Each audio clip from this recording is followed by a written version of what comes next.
السلام عليكم ورحمة الله وبركاته.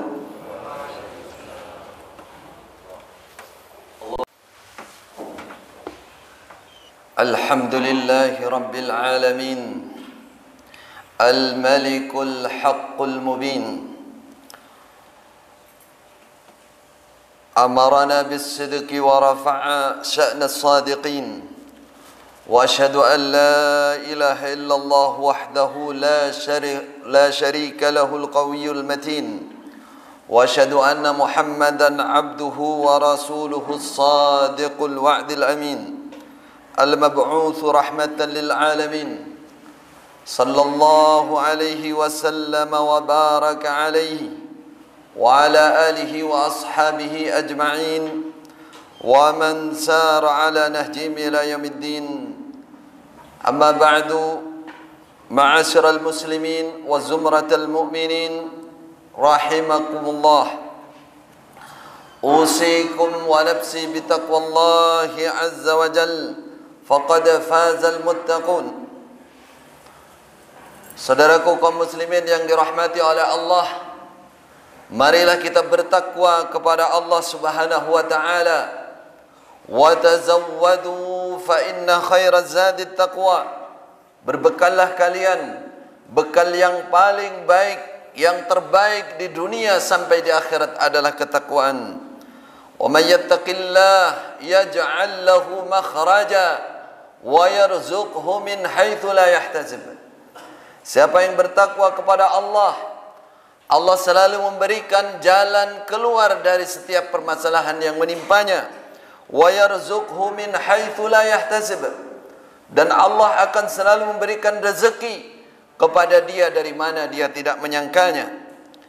Ittaqullah ya ibadallah kama amarakum bidzalika rabbukum ya ayyuhalladzina amanu ittaqullaha haqqa tuqatih wa la tamutunna illa wa antum muslimun.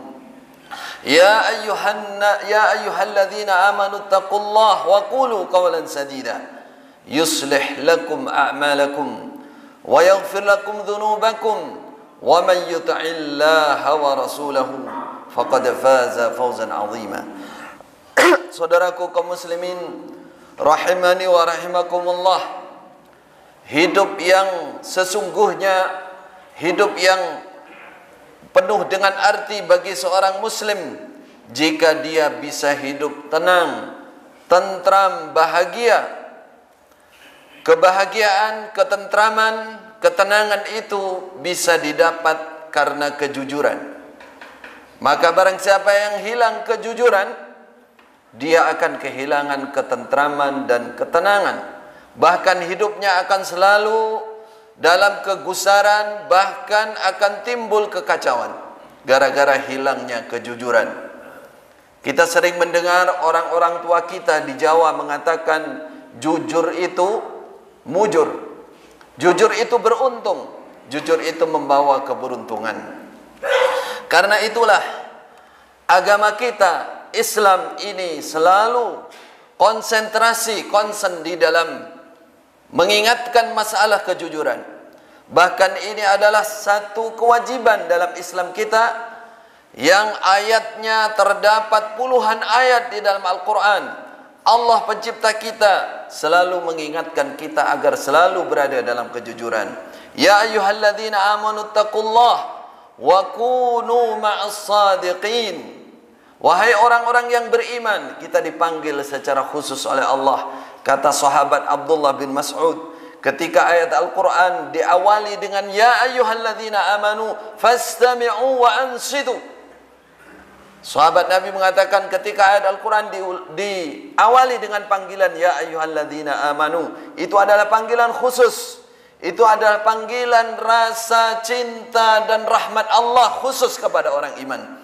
Lalu Allah ingin menyampaikan hal yang paling bermanfaat bagi kehidupan orang iman, baik di dunia maupun di akhirat. Ya ayyuhalladzina amanu taqullaha, bertakwalah kepada Allah, wa kunu ma'as sadiqin.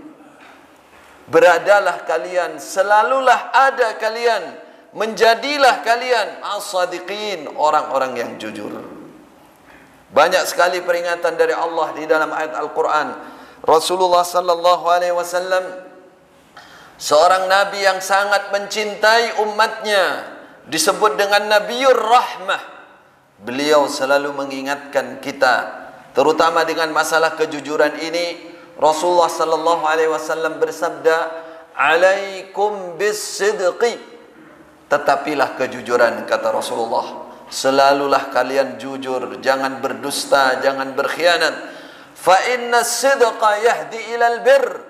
Sesungguhnya kejujuran itu membimbing kalian kepada kebaikan. Kalian akan selalu terarah karena kejujuran itu kepada kebaikan. Wa innal birra yahdi ilal jannah.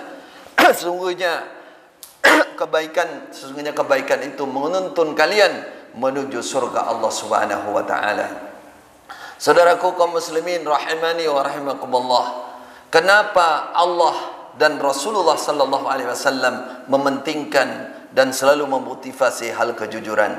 Kita yakin kalau itu sebagai perintah Allah, kalau itu sebagai sunnah Rasulullah, berarti ada kebaikan di balik itu, ada rahmat di balik itu, ada berkah di balik itu. Rasulullah sallallahu alaihi wasallam menjadi suri tauladan yang tertinggi, termulia dalam masalah kejujuran. Beliau disaksikan oleh orang-orang Quraisy di masa jahiliyah, bahkan musuh beliau, sebagai seorang yang al-amin. Ketika beliau berumur 35 tahun di Mekah, orang Quraisy memperbaiki, merenovasi Ka'bah. Mereka berbagi untuk membangun Ka'bah, satu bagian tembok Bani ini, satu bagian Bani yang lain, satu bagian Bani yang lain. Ketika mereka harus meletakkan Hajar Aswad, sebuah batu yang sangat diagungkan, batu yang datangnya dari surga. Karena batu itu hanya satu, mereka berselisih, mereka berebut, sampai mereka siap, masing-masing kabilah ingin berperang. Siapa yang menang, dialah yang meletakkan Hajar Aswad. Mereka berebut. Lalu mereka mohon atau mencari solusi dengan minta pertimbangan kepada salah satu tokoh di Makkah saat itu. Mereka mengatakan, sudah, kalian di waktu besok pagi nanti berkumpullah di Masjidil Haram. Di dalam masjid, siapa yang masuk pertama kali ke masjid itu, maka dialah yang memberikan solusi keputusan hukum kepada kalian dalam perselisihan ini. Mereka berkumpul di waktu pagi. Tak lama kemudian mereka melihat orang yang pertama kali masuk pada pagi itu ke Masjidil Haram adalah Muhammad Al-Amin. Apa kata mereka setelah Rasulullah masuk? Beliau belum terutus, masih berumur 35 tahun. Beliau terutus umur 40 tahun. Beliau masuk ke Masjidil Haram, mereka katakan, "Hadza Al-Amin, ma jarrabna alaihi illa bis-sidqi." Ini adalah orang yang terpercaya, kata mereka. Kita tidak pernah melihat dia kecuali kejujurannya, tidak pernah berbohong. Orang jahiliyah, non-muslim, belum masuk Islam, berada dalam zaman kebodohan. Mereka sudah menyatakan bahwa kejujuran itu membawa mujur, membawa keberuntungan. Mereka yakin orang jujur ini pasti bisa menyelesaikan masalah. Apa yang dilakukan oleh Rasulullah sallallahu alaihi wasallam sebagai seorang yang al-amin, beliau mengatakan, mudah saja untuk menyelesaikan masalah kalian ini. Masing-masing dari kabilah perwakilannya, peganglah kain ini. Beliau mengambil kain, selimut atau sarung, beliau suruh pegangin ujung-ujungnya. Semua mereka menerima. Ini keputusan yang sangat baik, sangat pemersatu. Itulah kejujuran, saudara. Kejujuran membawa mujur. Rasulullah sallallahu alaihi wasallam memutuskan demikian, kemudian mereka mengangkat dengan hati yang senang, dengan hati yang bersatu, tidak ada perpecahan. Setelah batu itu dekat dengan tempatnya, kalau Bapak Ibu Saudara melihat di Masjidil Haram, batu itu tempatnya di dekat pintu Ka'bah, di pojok pintu Ka'bah. Beliaulah yang meletakkan batu itu ke tempatnya, batu Hajar Aswad ke tempatnya. Beliau sudah menjadi orang yang al-amin. Bawaan beliau seorang al-amin. beliau sudah menjadi al-amin sejak masa kecil. Orang yang terpercaya, tidak pernah dusta. Ini menunjukkan bahwa akhlak, tabiat, adab terbaik yang membawa menjadikan beliau menjadi manusia yang termulia. Yang pertama dan utama dari akhlak itu adalah kejujuran, saudara. Allah memuji beliau, wa innaka la'ala khuluqin azim. Sungguh wahai Muhammad, kamu berada di atas akhlak budi pekerti yang sangat luhur.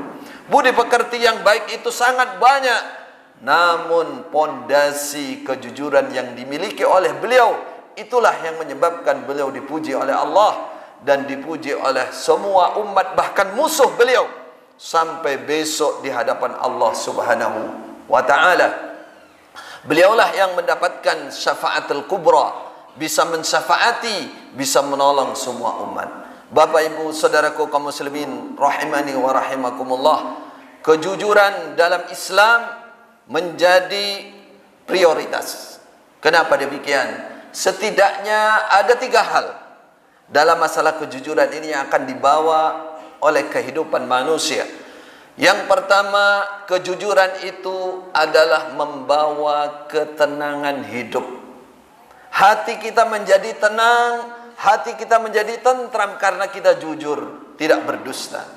Orang kalau jujur, dia kemana-mana enjoy, tenang, sakinah, mawaddah, warahmah, tumakninah. Karena dia tidak ada rasa khawatir apa-apa. Karena dia jujur. Kalau orang tidak jujur, banyak berdusta, dia tidak akan pernah mencapai namanya ketenangan hati. Di mana dia berada, dia akan selalu curiga, tidak pernah percaya kepada orang lain. Karena dirinya nggak pernah bisa dipercaya. Dia melihat gerakan orang lain nggak pernah tenang.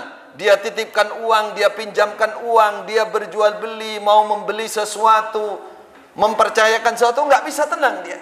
Karena dia sendiri punya sifat yang dusta, tidak jujur. Orang tidak jujur tidak mendapatkan ketenangan. Kalau hidup tidak mendapatkan ketenangan, buat apa hidup, saudara? Materi dan duniawi tidak akan membantu menjadi manusia bisa tenang. Rasulullah sallallahu alaihi wasallam mengatakan, ala innal ghina laisal ghina an kathratil arad, walakinnal ghina ghinan nafs. Kekayaan yang sesungguhnya itu bukan kekayaan materi, bukan keduniaan, bukan uang, bukan pangkat, bukan banyaknya uang, bukan banyaknya tingginya kedudukan. Ketenangan itu ada di dalam hati, saudaraku. Banyak orang kelihatannya berjalan biasa, lari pagi bersama kita, duduk bersama kita, kadang-kadang hatinya sedih. Kenapa? Karena hatinya tidak tenang. Orang tidak jujur pasti hidupnya tidak akan pernah mencapai ketenangan. Maka kejujuran itu perlu kita pertahankan, perlu kita pelajari. Jangan berdusta. Biasalah jujur apa adanya, maka hidup mencapai ketenangan. Yang kedua, saudaraku kaum muslimin rahimani rahimakumullah, kejujuran itu membuat dicintai, disenangi oleh semua orang.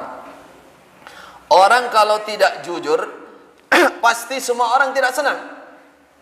Coba kita dalam keluarga punya bapak sering dusta, pasti kita sebagai anak tidak senang. Punya anak sering goroi bapak ngapusi, senang apa tidak bapaknya? Senep bapaknya. Punya istri sering berbohong, itu baru dalam keluarga.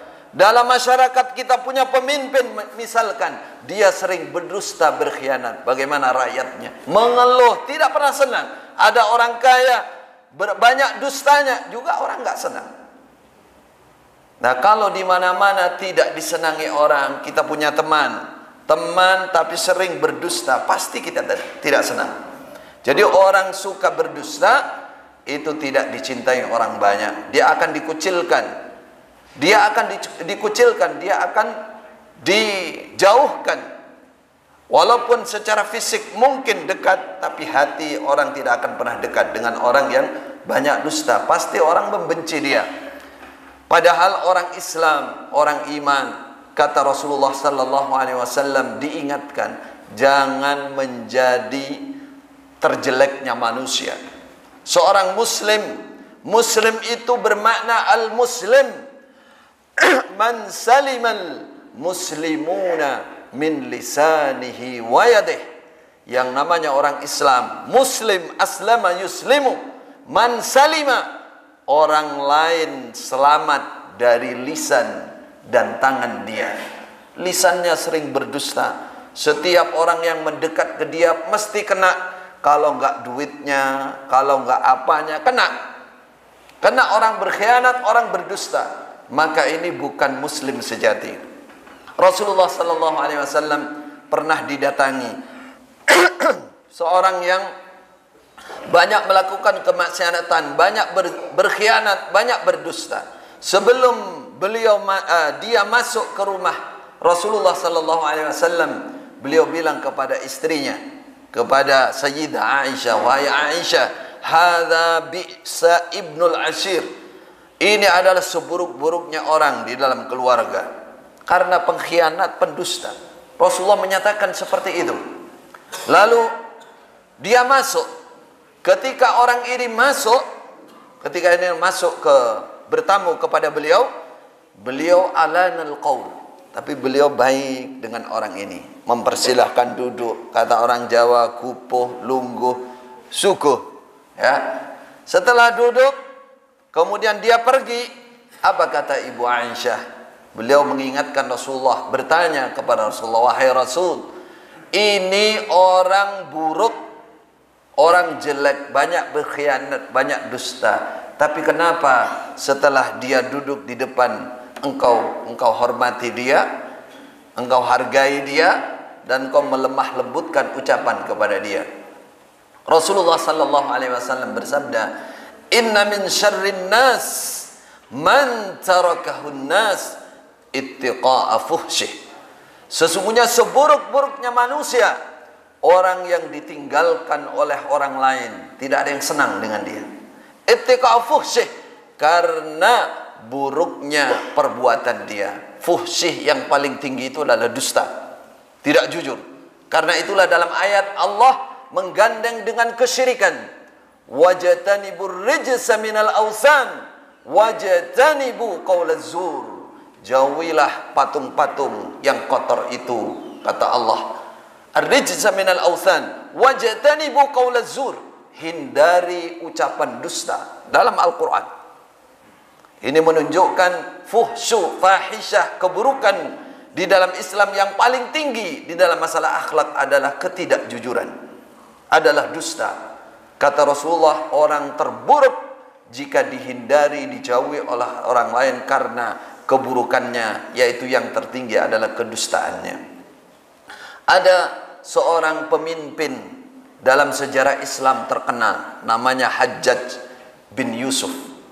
Hajjaj bin Yusuf ini seorang penguasa yang termasuk berhasil mengembangkan Islam, menyebarkan Islam, menguasai beberapa daerah, ya, di luar Madinah, di luar Makkah, bahkan sampai ke Irak sana. Tapi dia dikenal orang yang banyak berkhianat, orang banyak tipu menipu. Apa yang terjadi, saudara? Semua rakyat yang mendengar nama dia tidak ada yang senang, walaupun mereka takut, karena Hajjaj ini terkenal kejam. Siapa yang membantah, menentang, dia ditangkap, banyak itu mati pasti. Ada aja alasan hukumnya untuk memancung. Bahkan para ulama banyak yang dieksekusi saat itu. Ketika Hajjaj baru datang di kawasan Irak, kawasan Irak itu sudah banyak tempat. Kalau sekarang ada laut, ada pantai. Suatu saat dia bermain di pantai dengan ombak di pantai. Suatu saat dia terbawa oleh arus ombak itu, sehingga ada salah satu penduduk Irak itu berlari menyelamatkan dia. Berlari, diangkat, dipeluk, ditarik sehingga dia selamat. Karena selamat dari kematian itu, maka Hajjaj mengatakan, wahai rajul, wahai saudaraku, Anda telah menyelamatkan nyawa saya. Apa yang Anda inginkan, aku kasih. Minta apa saja saya kasih. Jaluk apa yang tak kei awamu. Karena kamu sudah menyelamatkan saya dari kematian. Kata rajul ini, dia belum kenal itu, bahwa itu adalah kalau sekarang gubernur, ya, dia wakil khalifah yang ada di Syam saat itu. Dia mengatakan, rajul ini mengatakan, siapa anda? Siapa anda mengatakan silahkan minta apa saja? Kalau saya minta sembarang kali kamu nggak bisa melayani. Siapa kamu? Apa kata dia? Anal Hajjaj ibn Yusuf. Awal ta'rif, saya adalah Hajjaj, saya adalah penguasa di tempat ini. Kamu belum kenal aku, minta apa saja. Silahkan, minta apa kamu? Kata Hajjaj bin Yusuf. Lalu orang desa ini mendengar nama Hajjaj. Dia paling benci dengan pemimpin yang namanya Hajjaj karena banyak berkhianat, banyak tipu daya, dan seterusnya. Lalu dia kaget mendengar nama Hajjaj. Dia mengatakan, wallahi, demi Allah permintaan saya hanya satu, kata dia. Apa itu? Sebutkan. Kamu telah menyelamatkan saya dari kematian. Demi Allah, jangan pernah kau ceritakan kepada siapapun bahwa saya yang menyelamatkan kamu dari kematian. Apa maksudnya? Saya malu. Saya malu kalau sampai ada orang tahu bahwa saya yang menyelamatkan kematian orang pemimpin yang jahat, yang khianat seperti ini. Artinya orang tidak ada yang senang, saudara. Kalau hidup di mana-mana tidak disenangi orang, pasti kita tidak akan tenang. Ya, di sekolah, di kampus, di pasar, di tetangga, di kantor, semua orang nggak senang. Mana bisa kita hidup tenang? Waliyadzubillah. Bahwa ketenangan itu akan hilang dengan bersama hilangnya kejujuran. Bersama hilangnya kejujuran. Aqulu ma tasma'un. وأستغفر الله ربي وربكم من كل ذنب وخطيئة فاستغفروه إنه هو الغفور الرحيم. الحمد لله رب العالمين والعاقبة للمتقين ولا عدوان إلا على الظالمين وأشهد أن لا إله إلا الله إله الأولين والآخرين وقيوم السماوات والأرضين وأشهد أن نبينا محمدا عبده ورسوله وصفيه وخليله خاتم الأنبياء والمرسلين وعلى آله وصحبه أجمعين فاتقوا الله يا عباد الله اتقوا الله حق التقوى واستمسكوا من الإسلام بالعروة الوثقى لا انفصام لها والله سميع عليم. Saudaraku, tidak cukup hanya dua hal tersebut, ada hal ketiga, bahwa ketidakjujuran itu akan membawa malapetaka besok di hadapan Allah Subhanahu wa taala. Kita kadang-kadang enggan untuk berbuat jujur karena sekeliling kita tidak jujur. Terus kita mengatakan kalau tidak jujur ya sama-samalah dengan yang lain. Saudaraku, kejujuran itu dimanapun kita berada, jika kita perjuangkan tadi di dunia, insya Allah biiznillah membawa pertolongan Allah, mendatangkan pertolongan Allah. Ada sebuah kisah di zaman Bani Israel dalam kitab Az-Zawajir, ketika beliau menyebutkan tentang dosa besar, maka dusta dimasukkan dalam dosa besar. Di sana ada seorang raja punya dua wakil, yang satu jujur sak dermo cara Jawa, apa adanya, jujur apa adanya membantu rajanya. Yang satu banyak berdusta, banyak berkhianat, dan suka iri hati dengan yang lain. Yang jujur ini adalah orang yang sangat dekat dengan raja. Yang tidak jujur ini orang yang selalu berdusta dalam hidupnya. Sehingga suatu saat dia ingin memfitnah wakil yang jujur ini kepada raja. Raja saat itu paling tidak senang kalau mulutnya dikatakan berbau busuk. Akhirnya apa? Wakil yang tidak jujur ini, yang banyak berkhianat, ingin menyingkirkan wakil yang jujur itu. Dia katakan, dia laporkan kepada raja, wahai baginda raja, wakil anda itu telah menyebar berita bahwa anda mulutnya sangat berbau. Sangat berbau. Raja marah besar. Kalau begitu dia pura-pura baik di dekat saya, kata raja.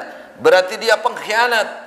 Berarti dia orang yang tidak baik, tidak hormat dengan saya, baik di depan tapi buruk di belakang. Akhirnya suatu saat karena raja marah, beliau menulis suatu surat keputusan yang disimpan, dimasukkan di dalam bungkusnya dan stempel kerajaan. Lalu suatu pagi wakil yang baik ini dikatakan, kamu bawa surat ini kepada seseorang di luar kota sana. Alamatnya ini, kasihkan surat ini. Akhirnya saudara, wakil yang jujur ini, yang baik ini tidak punya prasangka apa-apa. Dia selalu husnudzan karena dia tidak ada beban. Dia tidak berkhianat, dia tidak mengkhianati raja, ya. Akhirnya apa yang terjadi saudara? Dalam perjalanan dia berkuda, kemudian dihadang oleh wakil yang tidak jujur ini. Wakil yang tidak jujur ini menghadang, kamu mau kemana? Kok kamu bawa bendera, bawa surat resmi dari raja, ada stempelnya, mau kemana ini? Saya tidak tahu, saya hanya ditugaskan oleh baginda raja. Akhirnya dia mengatakan bahwa surat ini yang berhak membawa saya, bukan kamu. Dia mengira bahwa surat itu selalu isinya sesuatu yang penting, yang baik, perasaan dia. Kalau orang membawa surat dari raja, berarti ini orang khususnya raja. Dia rebut surat itu, kemudian dia bawa surat itu. Ya. Dia bawa surat itu sampai di luar kota. Ternyata dia berjumpa dengan seseorang yang tinggi, besar, kuat, hitam. Ya. Setelah surat itu dikasihkan, dia mengatakan, kamu nggak tahu apa isi surat ini? Adakah kamu tidak mengerti isi surat ini? Kata orang itu tadi, wah nggak mengerti. Itu surat mulia dari baginda raja. Kamu tahu surat ini isinya apa? Setelah orang ini datang, maka langsung penggal kepalanya. Langsung penggal kepalanya, dan untuk membuktikan kirimkan kepalanya dan kulitnya. Harus dikuliti itu, hewan itu. Kembalikan kepada raja. Ketika dalam perjalanan besoknya, dia perkirakan oleh baginda raja bahwa wakil ini ya sudah mati karena dia berkhianat. Oleh baginda raja, salah satu buktinya, orang ini memang disiasati oleh temannya tadi, besoknya itu disuruh makan bawang. Sehingga nanti kalau ketemu raja, dia pasti nutup mulut dan hidungnya. Ini sebelum surat itu tadi. Ketika dia berjumpa raja, dia tutup mulut dan hidungnya. Kata raja, ini dia. Berarti dia menganggap mulut saya berbau.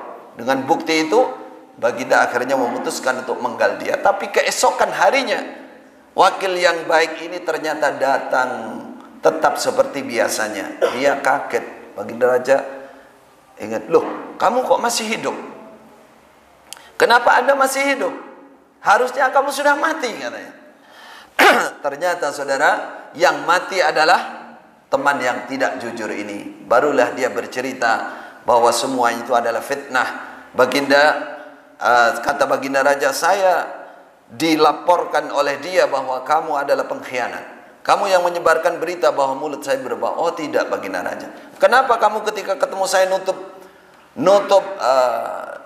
mulut dan hidung? Kata baginda raja. Dia mengatakan, saya kemarinnya itu makan bawang, jadi mulut saya berbau. Kalau ketemu raja tidak saya tutup mulut saya, maka saya tidak hormat kepada raja. Masya Allah. Ternyata ini manusia yang jujur diselamatkan oleh Allah Subhanahu Wa Taala. Justru yang terbunuh yang tidak jujur. Para ulama menjadikan kisah ini bahwa manusia yang tidak jujur itu tidak akan pernah ketemu mujur. Kalau selamat di dunia, besok di akhirat dia tidak selamat. Mulai dari alam kubur, Rasulullah mengatakan bahwa besok orang yang banyak dusta di dalam kubur. Rasulullah pernah bermimpi ada seorang yang berdiri dan duduk, yang berdiri megang gantol berupa besi. Dia masukkan tajam sekali lewat rahang ini dan tembus di tengkuknya sini. Ditarik dia kemana-mana. Kalau sudah dilepas itu akan membaik lagi, kemudian sebelah kiri. Begitulah ila yaumil qiyamah. sampai hari kiamat. Apa kata Rasulullah setelah bertanya kepada malaikat, siapa wahai itu malaikat? Dia mengatakan, ulaika al-kadzabah, mereka lah para pendusta. Dia mengucapkan suatu kedustaan, kemudian dustanya tersebar di mana-mana. Itulah orangnya. Besok di akhirat, di hadapan Allah hari kiamat, orang yang jujur oleh Allah difirmankan, hadza yauma yanfa'us shadiqina sidquhum lahum jannatun tajri min tahtihal anhar. Inilah orang-orang yang jujur saat ini, walaupun di dunia dulu dikucilkan mungkin. Sebagian orang dikucilkan karena kejujuran. Hari inilah bermanfaat kejujuran. Mereka akan mendapatkan surga derajat yang tinggi. Sebaliknya saudara, orang yang tidak jujur, kata Rasulullah sallallahu alaihi wasallam, wa iyyakum wal kadzib fa innal kadzib yahdi ilal fujur wa huma finnar. Hindari dusta. Hindari dusta, karena dusta itu akan membawa orang kepada penyimpangan. Kedua-duanya, ketidakjujuran dan penyimpangan ini besok akan dimasukkan neraka oleh Allah Subhanahu wa taala. Inilah yang bisa kita sampaikan dalam khutbah ini. Semoga Allah memberikan rahmat dan nikmat, kita bisa berakhlakul karimah, terutama menjaga kejujuran. Marilah kita akhiri khutbah ini dengan bersalawat kepada Rasulullah sallallahu alaihi wasallam sebagaimana perintah Allah, innallaha wa malaikatahu yusalluna 'alan nabi ya ayyuhalladzina amanu sallu alaihi wa sallimu taslima. Allah dan malaikat memberikan salawat kepada an-nabi, maka kalian sebagai orang-orang iman sallu alaihi wa sallimu taslima, bersalawatlah dan bertaslimlah kepada Rasulullah sallallahu alaihi wasallam. Allahumma salli wa sallim ala abdika wa rasulik محمد صاحب الوجه الأنوار والجبين الأزهر والخلق الأكمل، وارض اللهم عن الأربعة الخلفاء الراشدين الذين قضوا بالحق وبه كانوا يعدلون، أبي بكر وعمر وعثمان وعلي، وعنا ما هم بمنك وكرمك وجودك وإحسانك يا رب العالمين. اللهم ادفع عنا الغلاء والوباء والربا والزنا والزلازل والمحن وسوء الفتن ما ظهر منها وما بطن عن بلدنا هذا خاصة وعن سائر بلاد المسلمين عامة يا رب العالمين. اللهم لا تسلط علينا بذنوبنا من لا يخافك فينا ولا يرحمنا يا أرحم الراحمين. اللهم أعنا على ذكرك وشكرك وحسن عبادتك. اللهم لا تدع لنا ذنبا إلا غفرته ولا هما إلا فرجته ولا كربا إلا نفسته ولا دينا إلا قضيته ولا مريضا إلا شفيته ولا حاجة من حوائج الدنيا أو الآخرة هي لك رضا ولنا فيها صلاة إلا أنتها لنا ويسرتها لنا برحمتك يا حي يا قيوم. ربنا آتنا في الدنيا حسنة وفي الآخرة حسنة وقنا عذاب النار. أقم الصلاة.